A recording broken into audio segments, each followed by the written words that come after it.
Temple అని ఉన్న చోట a building used for the worship of a god or God's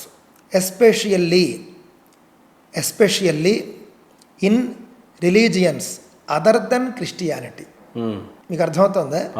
other than Christianity.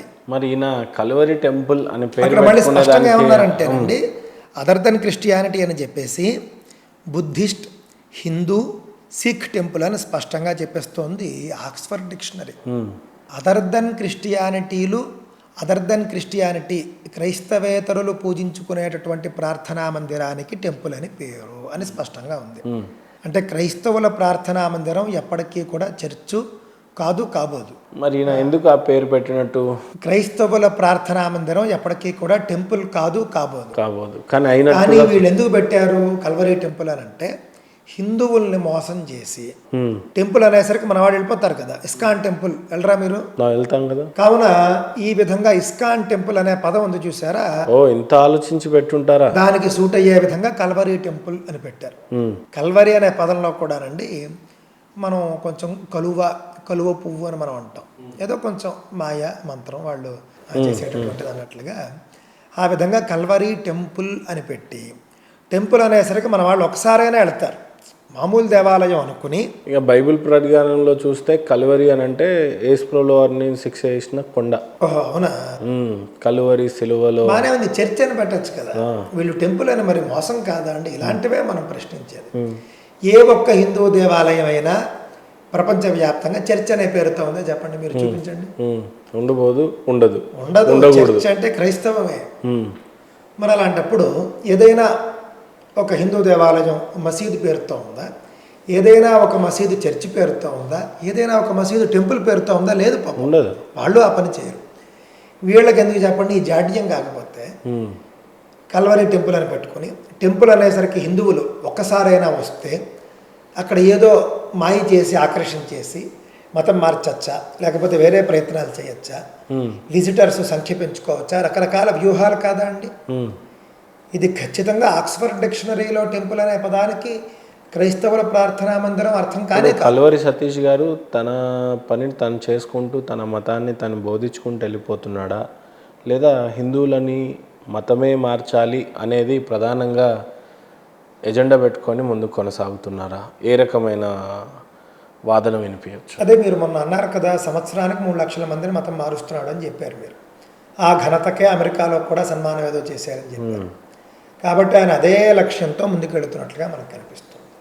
ఉన్నవాళ్లకు భగవంతుడి గురించి చెప్పడం వదిలేసి వేరే మతంలో ఉన్న వాళ్ళని లాగడమే లక్ష్యంగా పెట్టుకుంటే ఉన్నవాళ్ళని ఉద్ధరించేది ఎవరండి?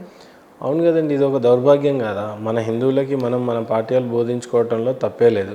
కావాలని మనం ఇస్లామికుల దగ్గరికి వెళ్ళి, కావాలని మనము క్రిస్టియన్స్ దగ్గరికి వెళ్ళి మతాన్ని బోధించటం అనేది ఇది ఏ రకంగా ఇండియాలో కూడా కాన్స్టిట్యూషన్ అంగీకరిస్తుంది ఈ రకమైనటువంటి బోధనలకి? అంటే ప్రస్తుతానికి అంగీకారం ఉంది, ఉన్నట్లుగా ఉంది. మత ప్రచార హక్కు చట్టాలు ఇవన్నీ కూడా వాటికి అనుమతి ఇస్తూ ఉన్నాయి. కాకపోతే ఇతర మతాల ప్రార్థనా మందిరాల వద్దకు వచ్చి అన్యమత ప్రచారం అనేది చేయకూడదు అనేది అన్య మతాలకు వర్తిస్తుంది. తిరుమల మొదలైన క్షేత్రాల దగ్గర అది గట్టిగా అమలు చేస్తూ ఉన్నారు. ఆ మధ్యన ఏమైందంటేనండి, మైసూరు శ్రీరంగపట్టణం అని ఉంది, మీకు తెలిసే ఉంటుంది. రంగనాథ క్షేత్రం చాలా ఫేమస్, అది చాలా వివిధ రాష్ట్రాల నుండి వస్తూ ఉంటారు. ఒకసారి మేము దర్శనం చేసుకుని బయటకు వస్తూ ఉంటే ఆలయ రాజగోపురం బయట ఉన్నటువంటి షాపుల్లో మొట్టమొదటి షాపులో జీసస్ ఫోటో అమ్ముతూ ఉన్నారు.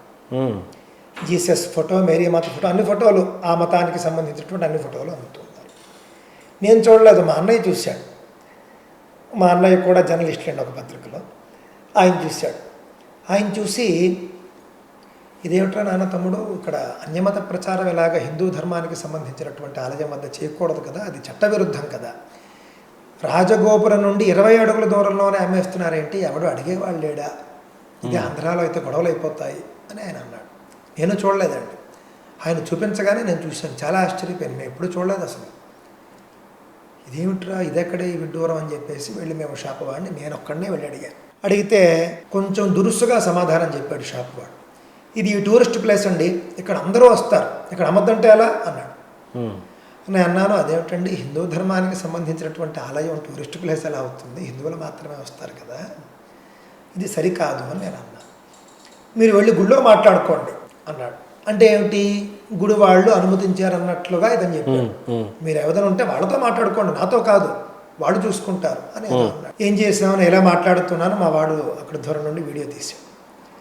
వీడియో తీస్తే అది నేను అప్లోడ్ చేశానండి. అది బ్యాక్గ్రౌండ్లో పెట్టుకుని గ్రీన్ మ్యాట్లో నేను ఆడియో చెప్పి తెలుగు భాషలోను కన్నడ భాషలోనూ కూడా 2 వేరు రీల్స్ చేసి అప్లోడ్ చేశాను. తెలుగు భాషలో ఓవర్ నైట్ 6 లక్షల మంది చూశారు. కన్నడ భాషలో ఓవర్ నైట్ 1 లక్షల మంది బాగానే చూశారు. ఇది పెద్ద చర్చనీయాంశం అయిపోయింది. తర్వాత రోజు ఉదయం నన్ను కొంతమంది అక్కడ స్థానిక హిందుత్వ సంస్థల వాళ్ళు సంప్రదించారు. నేను కూడా ఒక్కసారి తెలిసినటువంటి అడ్వకేట్తో మాట్లాడి, ఇక్కడ కర్ణాటక చట్టాలు ఎలా ఉన్నాయి, హిందూ దేవాలయానికి బయట ఈ విధంగా అమ్మడానికి చట్టం అనుమతిస్తుందా లేదా ఏమిటి మొత్తం అంతా కూడా ఒక్కసారి ఎంక్వైరీ చేసాం. అంటే మనం మళ్ళీ ఫుల్ఫిల్డ్గా వెళ్ళి ఈవోతో మాట్లాడాలంటే ఉండాలి కదండి. మాట్లాడితే చట్టంలో స్పష్టంగా హిందూ దేవాలయానికి 500 అడుగుల దూరంలో ఏ విధమైనటువంటి అన్యమత ప్రచారము కూడా చిత్ర రూపంలో కానీ ధ్వని రూపంలో కానీ వీడియో రూపంలో కానీ చేయకూడదు. అంతేకాదు అన్యమతస్థుల వ్యాపారం కూడా చేయకూడదు. అక్కడ 500 అడుగుల ప్రెమిసెస్ అంటారు, టెంపుల్ ప్రెమిసెస్లో చేయకూడదని చట్టం ఉందని తెలిసింది. వెంటనే ఈవో దగ్గరికి వెళ్ళాం, విషయం చెప్పాం. ఆవిడ ముందే కొంచెం భయపడినట్లుంది. వెంటనే అసలు మేమేమీ పర్మిషన్ ఇవ్వలేదండి, మీరు ఉండగానే వాళ్ళని పిలిచి చెప్పేస్తాను చేయించేస్తామని ఆవిడ అంది. అన్ని షాపులకి కలిపి ఒక ప్రెసిడెంట్ ఉంటాడు, అతన్ని పిలిపించి ఈ షాపు ఓనర్ని పిలిపించి కొంచెం గట్టిగానే మందలించి మేము దగ్గర ఉండగానే ఆ ఫోటోలు తీయించేసేవాడు. వాళ్ళే తీయించేసిన తర్వాత అది కూడా నేను వీడియోలో పెట్టడం జరిగింది. లక్షలాది మంది చూశారు. ఇందులో నేను చెప్పదలుచుకుంది ఏంటంటే, హిందూ ఆలయాల దగ్గర ఎందుకు చెప్పండి అమ్మకూడదు కదా, చట్ట విరుద్ధము. అంటే వాంటెడ్ లేదో గొడవ పడ్డం అది కూడా కాదు, అక్కడికే హిందూ వస్తాడు కాబట్టి ఎక్కడో ఒక చోట లాగాల గ్యాలం వేయాల్సింది. ఇప్పుడు ఇది నేను ఎందుకు చెప్పానంటే, కలవరి టెంపుల్ ఇక్కడ కలుస్తుంది మనకి. మన రంగనాథ స్వామిని దర్శించుకుని వచ్చిన వాడు ఏదైనా ఫోటో కొందామని చూస్తే యేసు ఫోటో ఉంటుంది. మన వాళ్ళలో అసలే సర్వమత సమానత్వం ఉన్నటువంటి కొంతమంది వెర్రి వాళ్ళు ఉంటారు కదండి, వాళ్ళు ఏం చేస్తారు, ఈ ఫోటో కూడా తీసుకుందాంలే అని చెప్పి తీసుకుంటారు. ఇలా వీళ్ళు ప్రారంభించడం, టెంపుల్ అని పేరు చెప్పి మొట్టమొదటి రాకను వీళ్ళు ఫిక్స్ చేయడం, అలాగే టెంపుల్ బయట అమ్మి ఈ విధంగా వీళ్ళు నాటకాలు ఆడటం, ఇలాంటివి వద్దు అని. ఎవరి మతం వాళ్ళు ప్రశాంతంగా చక్కగా ప్రచారం చేసుకుందాం, ఆచరించుకుందాం, స్వేచ్ఛ ఉంది కదా, ఇవెందుకు అనేటటువంటిదే నా యొక్క క్వశ్చన్ అండి. కల్వరి టెంపుల్ వాళ్ళు కూడా పేరు మార్చాలి, కల్వరి చర్చ్ అని చెప్పి పేరు పెట్టాలి. చూద్దాం ఏం చేస్తాడు.